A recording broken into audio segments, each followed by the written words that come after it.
बिस्मिल्लाहिर्रहमानिर्रहीम। आज हम चैप्टर नंबर 7 स्टार्ट करेंगे सिल्वर शार्ट्स की बुक का, और ये chapter related to the deadlock problem है। जो प्रोसेसेस के दरमियान डेडलॉक आ जाता है उसको किस तरह हैंडल किया जाता है। सो इसके अंदर हमारे पास बेसिकली क्या डिस्कस किया गया है। फर्स्ट ऑफ ऑल हम डिस्कस करेंगे कि डेडलॉक प्रॉब्लम होती क्या है। A set of blocked processes, each holding a resource and waiting to acquire a resource held by another process in the set.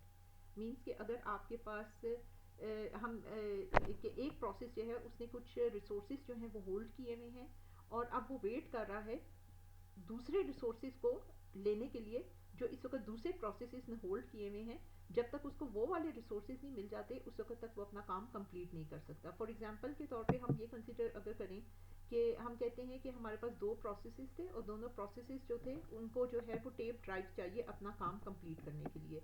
और ये जो दो प्रोसेसेस हैं इसके लिए हर प्रोसेस को दो टेप ड्राइव्स चाहिए अपना काम कंप्लीट करने के लिए। तो हम कहते हैं कि हमारे पास दो टेप ड्राइव्स हैं, एक टेप 1 और एक हमारे पास जो है वो टेप 2 है।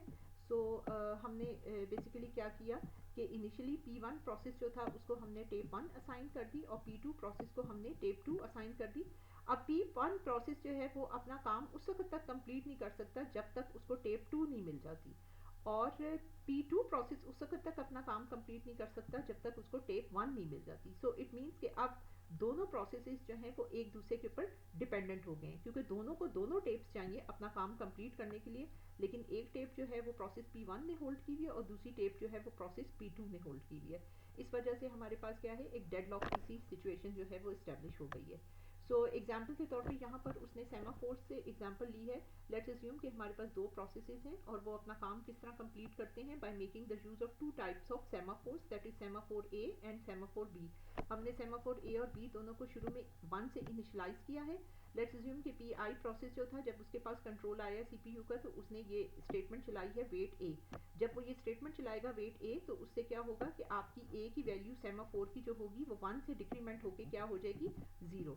इसके बाद हम कहते हैं कि कंट्रोल जो है वो प्रोसेस P1 के पास चला गया, तो उसके पर आपके पास क्या है, वेट B। सेकंड सेमाफोर के पर उसने इसकी वैल्यू को B की डिक्रीमेंट करके जो 1 थी शुरू में उसको कर दिया 0। उसके बाद कंट्रोल हम कहते हैं वापस P0 के पास आया और उसने स्टेटमेंट चलाई वेट B।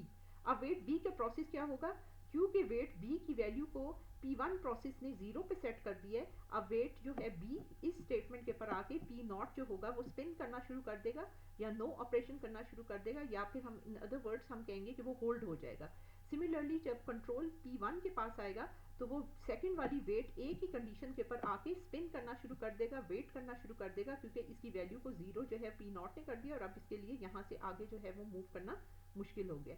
सो ये दोनों जो हैं इस पॉइंट के ऊपर आके एक दूसरे का वेट कर रहे हैं कि कोई एक P1 प्रोसेस आइदर जो है वो B को जो है वो सिग्नल दे तो वो आगे मूव कर सकेगा P0, और P0 जो है वो जो P1 है वो वेट कर रहा है कि P0 जो है वो सिग्नल दे A को तो वो आगे मूव कर सकेगा। तो इस तरह दोनों एक दूसरे के ऊपर डिपेंडेंट हो गए, तो डेडलॉक की सिचुएशन जो है वो अराइज हो जाती है। सो हमने डाइनिंग फिलोसफर प्रॉब्लम भी देखी थी, तो उसके अंदर हमने क्या कहा था कि when all the philosophers become hungry at the same time they pick up the chopsticks on their right and wait for getting the chopstick on their left। तो हमारे पास हमने डाइनिंग फिलोसफर प्रॉब्लम देखी जिसके अंदर हमने कहा था कि हमारे पास 5 फिलोसफर्स जो हैं वो बैठे हुए हैं और हर फिलोसफर के सामने जो है वो एक एक चॉपस्टिक पड़ी हुई है। तो अब हम जो अगर किसी को भूख लगती है, और 5 ही हमारे पास चॉपस्टिक्स हैं, सो अगर हमारे पास किसी को भूख लगती है तो वो पहले लेफ्ट साइड की चॉपस्टिक को उठाएगा, फिर वो राइट साइड की चॉपस्टिक को उठाएगा और फिर ईटिंग को स्टार्ट करेगा। लेकिन व्हाट अबाउट कि अगर सारे फिलोसफर्स को एक साथ हंग्री हो जाते हैं तो हर कोई अपनी सबसे पहले राइट साइड की चॉपस्टिक को उठा रहा है।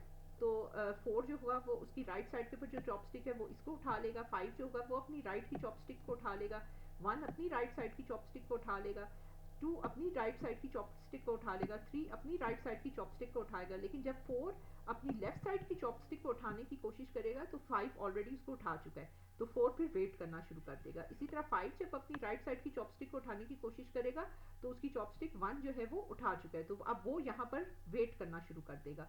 सो इस तरह आपके पास क्या हुआ कि एक तरह की यहाँ पर डेडलॉक की कंडीशन अराइज हो गई है कि अब हर प्रोसेस जो है उसने एक एक चॉपस्टिक तो उठा लिया लेकिन दूसरी चॉपस्टिक के ऊपर जो है उसको वेट के अंदर जाना पड़ रहा है। सो इस सिनेरियो के अंदर हमारे पास क्या है कि ये डेडलॉक सिचुएशन जो है वो अराइज हो गई है। सो यहाँ पर उसने एक डायग्राम के थ्रू जो है इसको एक्सप्लेन किया है कि जिस तरह आपका P1 प्रोसेस A को सिग्नल देगा, सॉरी P0 प्रोसेस A को सिग्नल देगा, तो आपका P1 प्रोसेस जो है वो आगे एग्जीक्यूट करना शुरू करेगा। इसी तरह P1 प्रोसेस जो है वो B को सिग्नल देगा, तो P0 प्रोसेस जो है वो आगे एग्जीक्यूट करना शुरू करेगा। ये उसने डायग्रामेटिकली जो है वो इस चीज़ को, डेडलॉक की सिचुएशन को जो है वो एक्सप्लेन करने की कोशिश की है। इसके बाद वो बात कर रहे हैं सिस्टम मॉडल्स की। सिस्टम मॉडल क्या होता है? बेसिकली हमारा जो सिस्टम है उसके अंदर क्या सिनेरियो होता है कि हमारे पास मल्टीपल प्रोसेसेस होते हैं और वो मल्टीपल रिसोर्सेज को यूज़ करके अपनी फंक्शंस को जो है वो परफॉर्म कर रहे होते हैं। तो सिस्टम मॉडल के अंदर क्या क्या चीज़ें शामिल होती हैं? फर्स्ट ऑफ ऑल तो प्रोसेसेस, और second one is the resources. तो रिसोर्स जो हैं वो आपके मल्टीपल टाइप्स के हो सकते हैं, जिस तरह आपका CPU साइकिल्स, आपकी मेमोरी स्पेस, या IO डिवाइसेस। IO डिवाइसेस की अगर हम एग्जांपल लें तो IO डिवाइसेस में आपकी टेप ड्राइव भी आ जाती है, डिस्क ड्राइव भी आ जाती है आपकी। तो आपके पास ये आपकी बेसिकली क्या है? रिसोर्सेज हैं। और हर रिसोर्स जो है वो, अगर हम कहते हैं कि each resource type RI has the WI instances, तो कहने का मकसद क्या है कि अगर हमारे पास टेप है और टेप हमारे पास एक रिसोर्स है, रिसोर्स 1 हम इसको कह रहे हैं, तो ये इसकी अगर हम कहते हैं कि हमारे पास इस वक्त पूल के अंदर 4 टेप्स पड़ी हुई हैं। सो 4 बेसिकली क्या है? Instances of the tapes. तो 4 WI जो है या W1 जो है वो इस केस में क्या बनेगा? 4। सो आपके पास टेप ड्राइव एक रिसोर्स है जिसके इंस्टेंसेस कितने हैं? 4। Each process utilize a resource as follows. तो अब वो किस तरह से यूटिलाइज कर रहे हैं इन रिसोर्सेज को, कि ये हमारे पास ये अगर जो यूज़ कर रहे हैं वो बेसिकली आपका रिसोर्स है जिसको वो यूज़ कर रहे हैं। सो आप क्या कर रहे हैं कि आपने एक रिक्वेस्ट दी है एक रिसोर्स को यूज़ करने की, और जब आप उस रिसोर्स को यूज़ कर लेते हैं तो फिर आप उसको रिलीज़ कर देते हैं। तो इट मीन्स कि रिसोर्स अगर हमारे पास सेंटर के अंदर है तो हमारे पास रिसोर्स को, प्रोसेस को लेने के लिए, अगर हमारे पास ये प्रोसेस है तो प्रोसेस को लेने के लिए एक रिसोर्स क्या होता है? रिक्वेस्ट की एज भेजना पड़ेगा, यानी कि एरो हमारे पास P से R की तरफ है। और अगर उसको ये रिसोर्स वापस भेजना है या रिलीज़ करना है तो फिर आपके पास वो प्रोसेस क्या करेगा कि आपके पास ये रिसोर्स जो होगा उसको वो रिलीज़ कर देगा, यानी कि ये रिसोर्स जो होगा वो इनडायरेक्ट वे में कहीं और जो है वो असाइन हो जाएगा, या किसी और पूल के अंदर जो है वो वापस भेज दिया जाएगा। सो आपके पास जो है डेडलॉक जब भी कोई अकर होती है तो उसके लिए हमारे पास ये 4 कंडीशन साइमल्टेनियसली अकर होने के चांसेस होते हैं, जिसमें हमारे पास क्या क्या 4 कंडीशंस हैं? म्यूचुअली एक्सक्लूजन, यानी कि only one process at a time can use a resource, no sharing. So इसका मतलब क्या बना कि जिस तरह आपका पास प्रिंटर है तो प्रिंटर के अंदर तो आप जब एक जॉब उसके ऊपर डाली जाती है, उसको रन किया जाता है, तो इस तरह तो पॉसिबिलिटी नहीं है कि आप बीच में ब्रेक कर दें, हाफ प्रिंटिंग करें, हाफ प्रिंटिंग के लिए आप कहीं और शिफ्ट हो जाएं, जिस तरह आप CPU को कर रहे होते हैं कि CPU तो शेयरेबल रिसोर्स है। जिस तरह आप 10 सेकंड्स के लिए CPU एक प्रोसेस को दिया, 10 सेकंड्स के लिए दूसरे प्रोसेस को दिया, एंड सो ऑन। लेकिन अगर हम प्रिंटर की एग्जांपल को ले तो printer is basically a mutually exclusive resource, क्योंकि एक वक्त में एक ही शख्स जो है वो उसके ऊपर अपनी जॉब को कंप्लीट प्रिंट कराएगा, उसके बाद ही दूसरे की बारी आएगी कि वो उसको प्रिंट कर सके उसके ऊपर। तो अगर आपके पास एक ही प्रिंटर है और उसके लिए मल्टीपल लोग जो हैं वो उसकी डिमांड के ऊपर हैं, लेकिन आपके पास एक प्रोसेस ने उसको होल्ड करके रखा हुआ है और वो उस दौरान वेट कर रहा है किसी और रिसोर्स का कि वो उसको मिल जाए तो वो अपना काम स्टार्ट करे, तो उस केस में आपके पास क्या होगा? डेडलॉक की सिचुएशन जो है वो अराइज होने के चांसेस हैं। इसी तरह होल्ड एंड वेट क्या है कि a process holding at least one resource and is waiting to acquire the additional resources held by the other processes। तो एक प्रोसेस ने अगर होल्ड भी किया हुआ है और वो बाकी वेट करना चाह रहे हैं दूसरे रिसोर्सेज का कि वो उसको मिल जाए तो वो अपना काम शुरू करे, तो फिर इनडायरेक्ट वे में आपने एक डेडलॉक की सी सिचुएशन जो है वो क्रिएट कर दी है वहाँ पर। और नो प्रीएम्पशन का मतलब है a resource can be released only voluntarily by the process holding it after that process has completed its task। तो आप ज़बरदस्ती जो है वो किसी से प्रीएम्प्ट नहीं करा सकते किसी रिसोर्स को अगर किसी केस के अंदर, और नो प्रीएम्पशन है बेसिकली। सो अगर वो रिलीज भी करेगा तो वो वॉलंटियरली खुद से करेगा जब वो अपना काम कंप्लीट कर लेगा। तो अगर वो जब तक अपना काम कंप्लीट नहीं कर पा रहा उस वक्त तक वो उसने रिसोर्स होल्ड करके रखा हुआ है और नो प्रीएम्पशन है।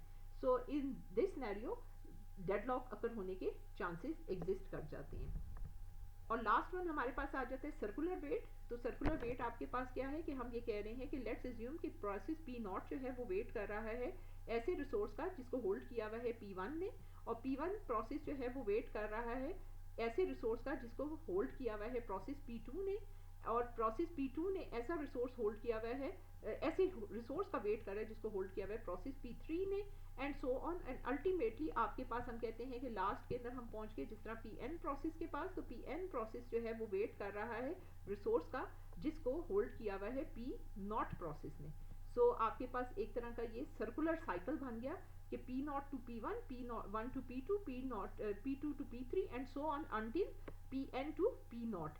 So what he is saying that of waiting process such that p naught is waiting for a resource that is held by p1, and p1 is waiting for the resource that is held by p2, and pn minus 1 is waiting for the resource that is held by pn, and pn naught is waiting for the resource that is held by p naught. So आपके पास अगर हम इसको graphically देखें तो आपके पास ये जो इसने लास्ट लाइन कही है, तो इसके अंदर आपके पास क्या है कि ये आपके पास वापस आप घूमकर या साइक्लिक शक्ल के अंदर वापस जो है वो पी नॉट के ऊपर ही आ रहे हैं। तो अगर हम ये बीच में से ये सारी चीज़ों को अगर गाइड कर दें तो इनडायरेक्ट वे में जो इसने लास्ट स्टेटमेंट कही है कि P not is waiting for the resource that is held by P not, तो आपके पास इनडायरेक्ट वे में P not is waiting for the resource that is held by P not, तो जहाँ से शुरू हुए थे वहीं पर एंड हो गए।